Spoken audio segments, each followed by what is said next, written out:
What does victory over America look like? Well, Saddam Hussein, this was his vision or version of victory over America. It's his palace. Well, what's left of it.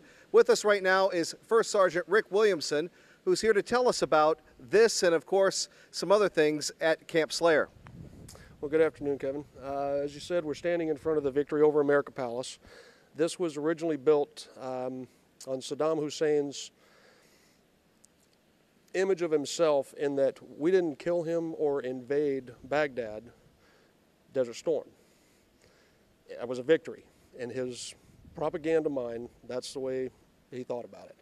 So this palace was started in construction in, I believe it was 1997, and abruptly ceased construction in 2003, courtesy of what's called a JDAM missile.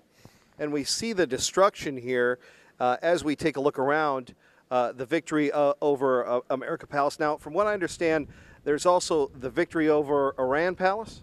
There is, just behind us on the opposite side of this building is the Victory over Iran Palace, and that's to commemorate the victory that Iraq had over Iran approximately 35 years ago. And so that was the initial portion. It's essentially the back wall of the Victory over America Palace. And then we have this kind of Flintstone-looking village. I guess that's what you call it. And if you could tell us about it, the history of the architecture, and what you folks at Camp Slayer have done to turn it over to the Iraqis to aid in the the passing the torch, if you will. The Flintstone Village was, the story behind this goes that the playground essentially was constructed for Saddam Hussein's grandchildren after those grandchildren's fathers had been killed. This was a fully staffed playground, if you will. There was a full kitchen, there's even an elevator in there, several rooms, and it is called Flintstone because it brings to mind Flintstone, the cartoon. Also, Fred Flintstone is said to have been the favorite cartoon character of Saddam Hussein.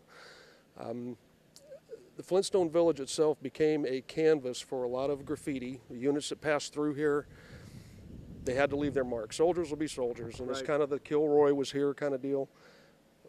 We had the building sanitized, is the word for having it repainted and cleaned up. The way it looks now is 100% opposite of what it was when we came here in November. There was graffiti and tagging names, I love somebody and what have you, over almost every square inch of that village on the surface of it and on the interior of it. It took about four and a half to 5 weeks, and we got it cleaned up. So as you can see, I think in the video that's going on this, it looks pretty good from here. It used to not look anything like that at all. There's still a few little snippets of graffiti that are still on there that, because of safety reasons, we couldn't get up into them to remove that graffiti. But we wanted to leave it completely opposite of what we found it. The Iraqi Boys and Girls Club had a big hand in the initial painting and cleaning of that location. And unfortunately, a lot of graffiti landed on that after the Boys and Girls Club had tried to clean it up. First Sergeant, thank you. Absolutely, my pleasure.